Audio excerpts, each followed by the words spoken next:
नमस्कार, मैं अमित कश्यप और आप देख रहे हैं हंगामा टाइम्स। इस वक्त हमारे साथ में हैं प्रख्यात समाजवादी चिंतक, जिन्हें मधु लिमये धारा का चिंतक भी कहा जाता है। उनसे पूछेंगे कि आखिरकार जो उन्होंने मधु लिमये जी का एक अधूरा काम पूर्ण किया है वह क्या है और किस बात को लेकर के इन्हीं के साथ में शुरू करते हैं। दीपक जी, आपका बहुत बहुत स्वागत है। बताइए किस वजह से जो आपका मधु लिमये जी का जो अधूरा कार्य था जो आपने पूरा किया उसको क्या, यानी कौन सा ऐसा? देखिए, मधु लिमये जी भारत के महान समाजवादी चिंतकों में से एक हैं। लोहिया जी, जयप्रकाश जी और आचार्य नरेंद्र देव जी के बाद जी अगर समाजवादी चिंतन को किसी ने अपनी मेधा से प्रज्वलित किया है, परिवर्धित किया है, तो वो लिमये जी हैं। मैं सौभाग्यशाली हूँ कि मुझे लिमये जी को देखने, उनके चरणों को स्पर्श करने का सौभाग्य मिला है। हमारी पीढ़ी को उस महान पीढ़ी से मिलाने वाली, उनके बारे में बताने वाली पीढ़ी के अग्रदूत थे। उन्हें मैं समाजवाद का अग्रदूत कहूँ तो गलत नहीं। और उनके अधूरे कामों को पूरा करना तो मुझे नहीं लगता किसी की बस की बात है। लेकिन फिर भी मैं अपने आप को थोड़ा सा सौभाग्यशाली इसलिए मानता हूँ कि डॉक्टर लोहिया ने 1757 को मधु लिमये जी को पत्र लिखा था बाबा साहब भीमराव अम्बेडकर के संदर्भ में, और ये कहा था कि बाबा साहब के उन विचारों को लेकर एक पुस्तक लिखो और दुनिया को बताओ किस तरीके से भारतीय मनीषा के और भारतीय मेधा के प्रतीक के रूप में बाबा साहब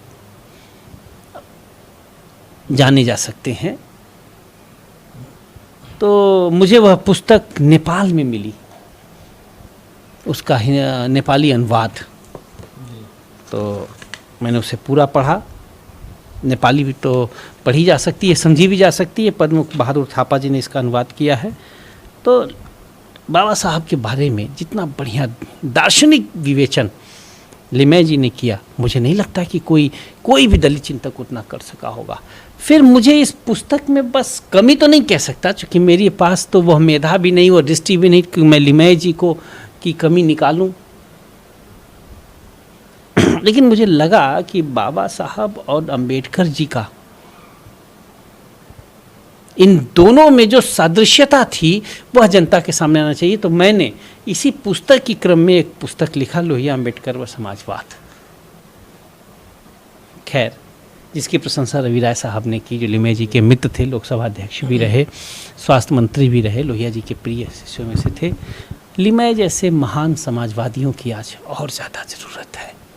पूरी राजनीति को आज लिमये जैसा नेतृत्व चाहिए, जो सत्ता से दूर अपने आप को रखते हुए वैचारिक रूप से राजनीति करे। आज राजनीति में विचारधारा कहाँ है? समाजवाद दलों के नामों में तो मिलता है, लेकिन वहाँ समाजवाद नहीं मिलता।